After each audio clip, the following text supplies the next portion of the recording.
So, hallo und herzlich willkommen zu Star Trek Resurgence. Wir haben letztes Mal aufgehört, als wir im neuen System angekommen sind, nachdem wir Botschafter Spock aufgenommen haben. Ja, Spock ist dabei und erstaunlich gut getroffen von der Stimme her.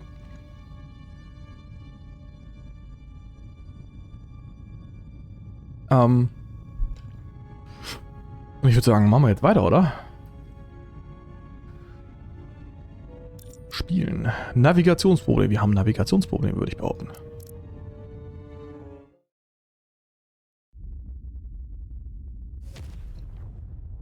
So. Das ist sie, eine wunderschöne Centaur-Klasse. Naja, wunderschön und Centaur sind so zwei Dinge. Aber sei es drum.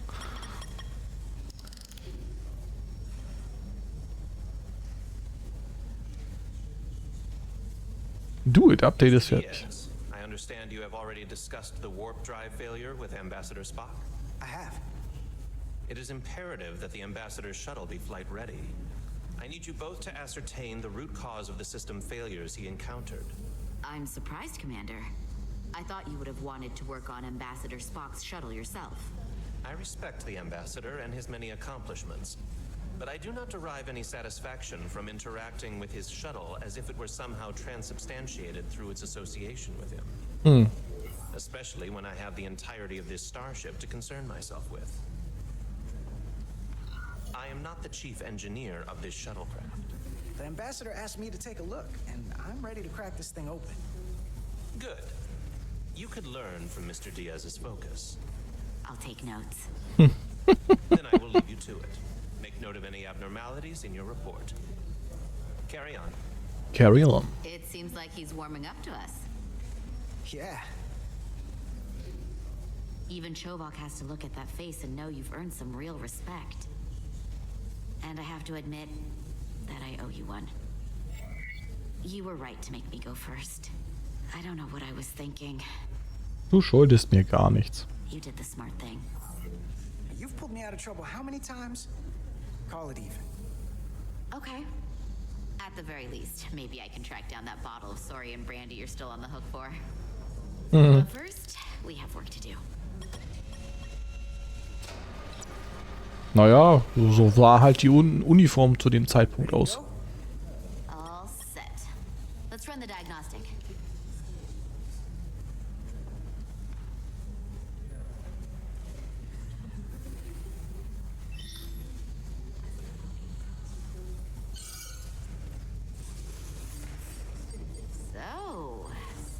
So. I know about your talk with Miranda. You do? She sent me a Priority 1 dispatch right after your conversation. I'm happy for you. Both of you. No. Thanks.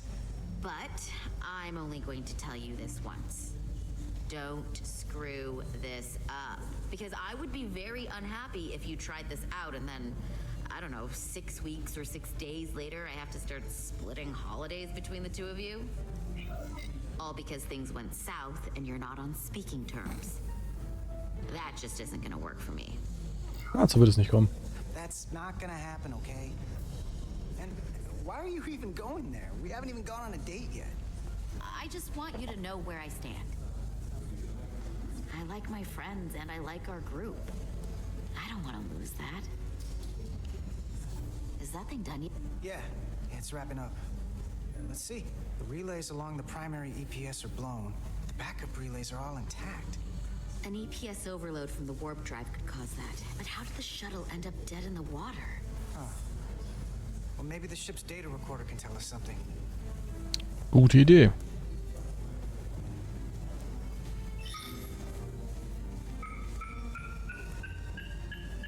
Here. They were only about 8 minutes from their plotted warp point. No faults, just those warnings. What are they?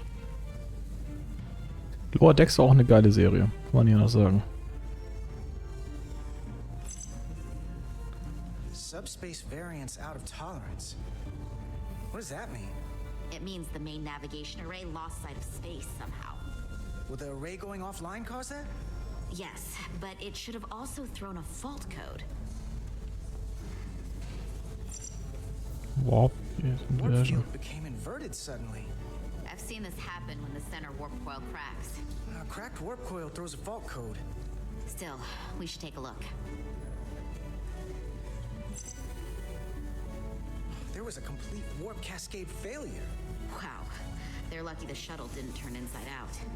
Makes me think the computer panicked on the warp field equation. Any one of these failures should have thrown a fault.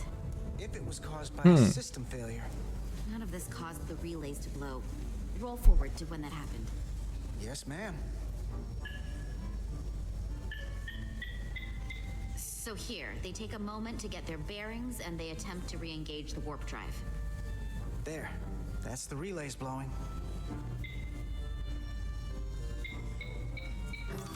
And look, there's another warp system alert. They're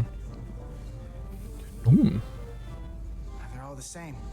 Subspace variants out of tolerance or warp inversions. Finally, there's a complete warp cascade failure. Then it's one of two things.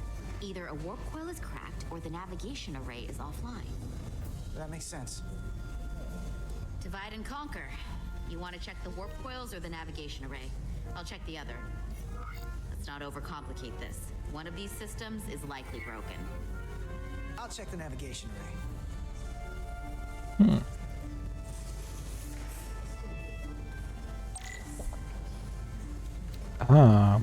Dein Rekorder kann Daten aufzeichnen und analysieren. Wenn du ihn benutzt, wirst du zuvor ungesehene Dinge entdecken. Benutze 2, um deinen Rekorder hervorzuholen oder zurückzustecken. Halte gedrückt, um leuchtende Objekte zu scannen. Du musst nah an manche Objekte sein, um sie scannen zu können. Achte auf den Rand des Bildschirms, um zu sehen, ob du zu weit weg bist. Alles klar.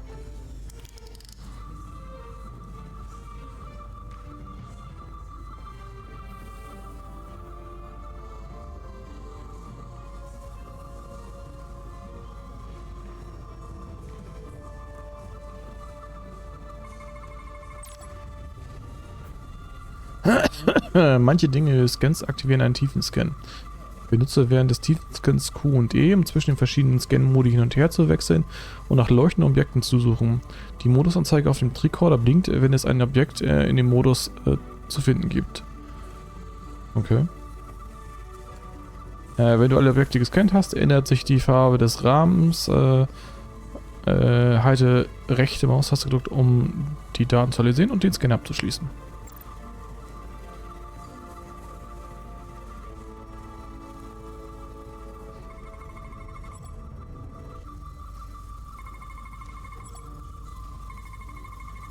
Aha, aha.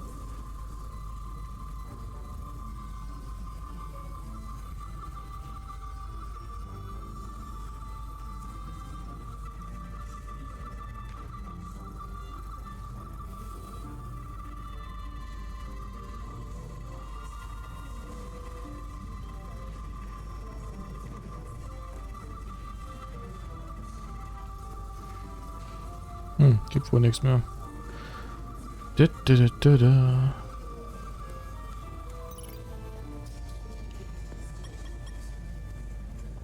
Navigation array checks out, so it must be a coil. Except it's not. Checked and double-checked. Well, the readings don't lie. Here comes the security detail for the way team.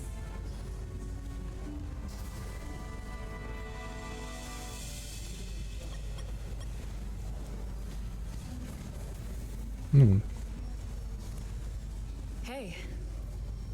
Hey. I'm not here. We're escorting the negotiating team to the surface as soon as they come down from the bridge. I don't want to interrupt some important work. I was just hoping to see you before I go. The captain and the others will be here any minute now. Should be an interesting ride down to the surface. You're the one with the important job to do, keeping the captain safe. Yep. And Ambassador Spock. It doesn't always feel that way. Baking in the hot sun, standing guard next to an empty shuttlecraft. But it has its moments. Hey, Maris. Aren't these those button pushers you're always hanging out with?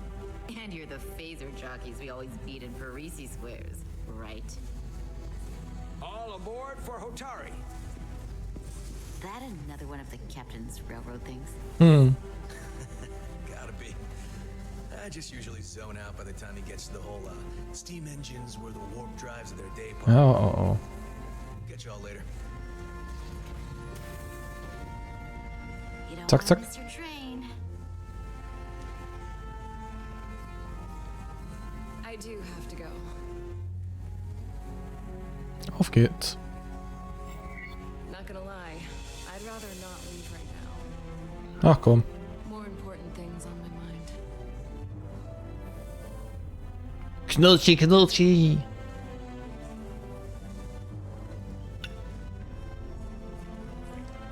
That was nice.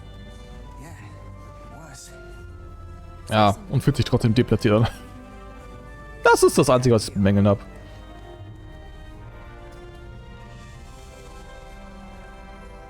Be seeing you.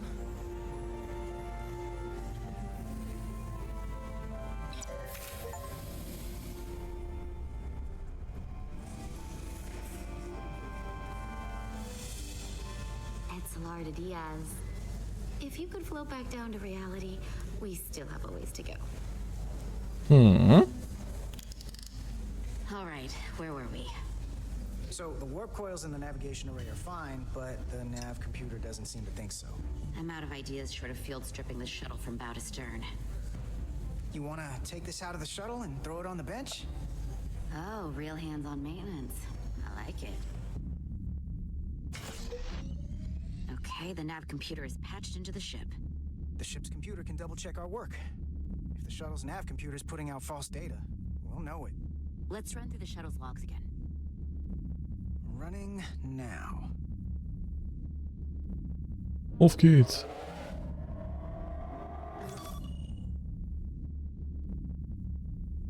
Same. Warp field inversion and a cascade failure. However, the Resolute computer doesn't show the same subspace variance. We're in the same conditions that the shuttle was in when it failed. Why wouldn't the ship's computer get a matching result? What if the subspace variance was a momentary occurrence?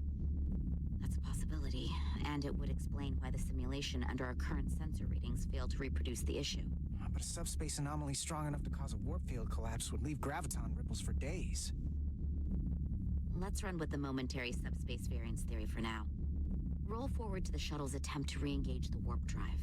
We need the conditions of space around the shuttle at the moment of warp failure. Resuming simulation. Na dann, gucken wir doch mal durch.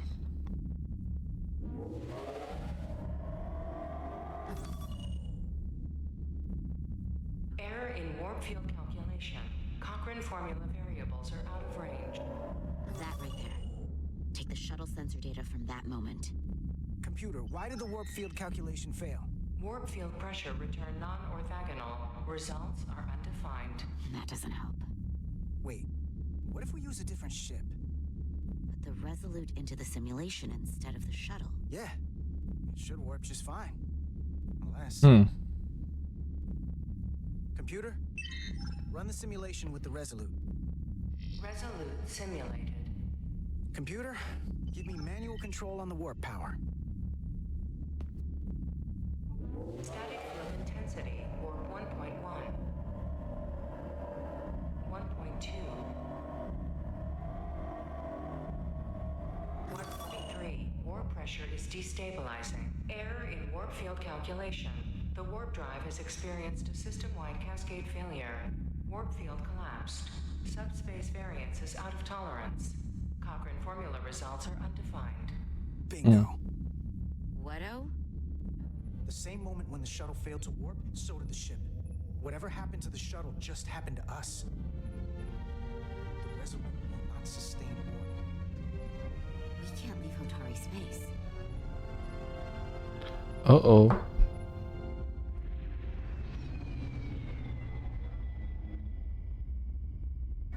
Das ist nicht gut.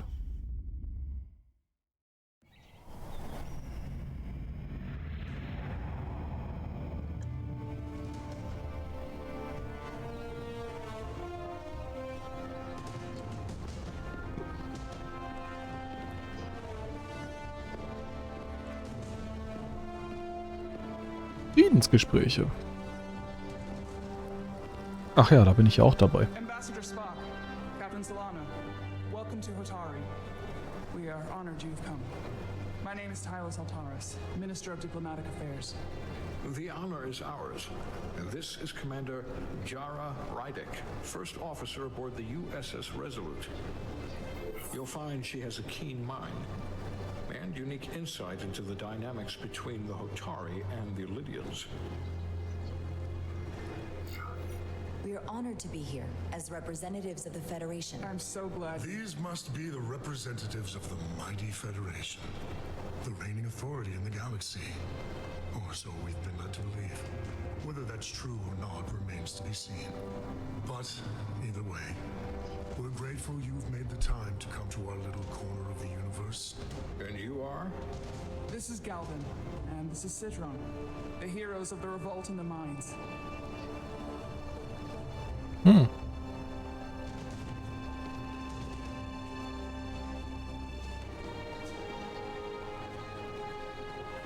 Let's hope this is the last time we ever have to come here. If you'll excuse me. Oh. Die gehen sich an die Gurgel. I think we're about to begin. Did you hear the arrogance from that guy? I don't know what we're walking into here. But that guy was something. That may be true.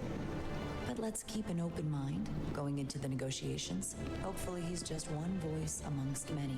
Then let's hope he's the outlier. The Hotari have invited us as their guests, so we must show them the proper respect. Nope.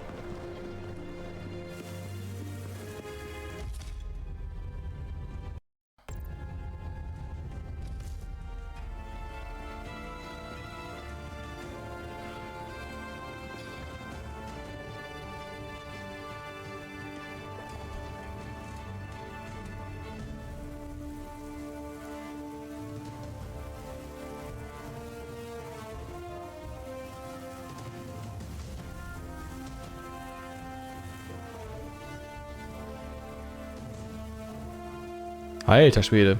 Kurze Verbeugung wäre aber mal drin gewesen, oder?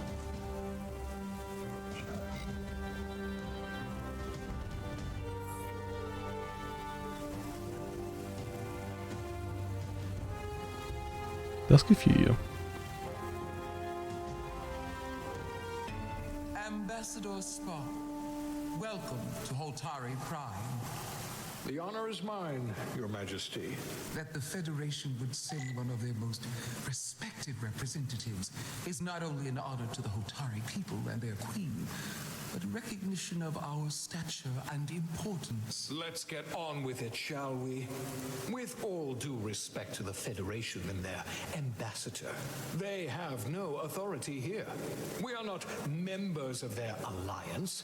We are not subject to their rule, nor yours. We demand the immediate return of all mining operations to Lydian control, as it has been for centuries and will be for centuries more. That has always been our understanding. That understanding has changed. Then you invite war. And if you cannot remain silent, you will be silenced. But his point is well taken. What is the Federation's interest in this matter? Perhaps you would have us trade one oppressor for another? The Federation remains neutral. Our only interest is the peaceful resolution of this conflict. We are here at your request, Your Majesty. For now. I'm trying to keep an open mind here, but it's not easy. I thought they wanted us here.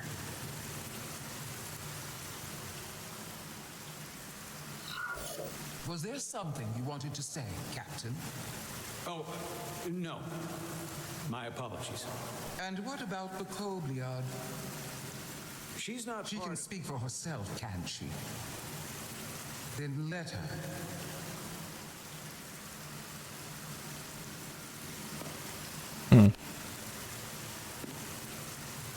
Uh-oh.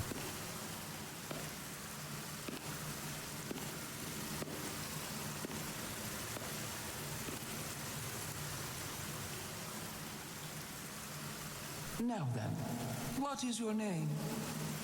Commander Jara Rydick, Your Majesty. Being a Kobliad, you would know better than anyone.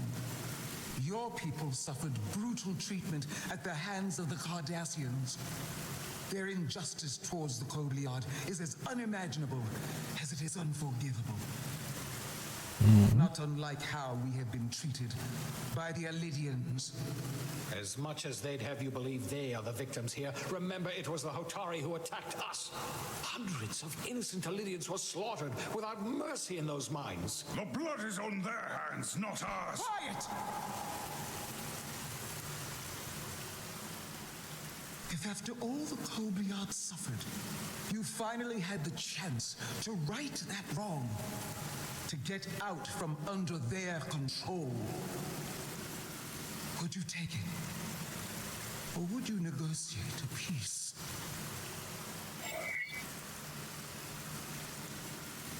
Boah. Was ist das für eine Frage, Alter?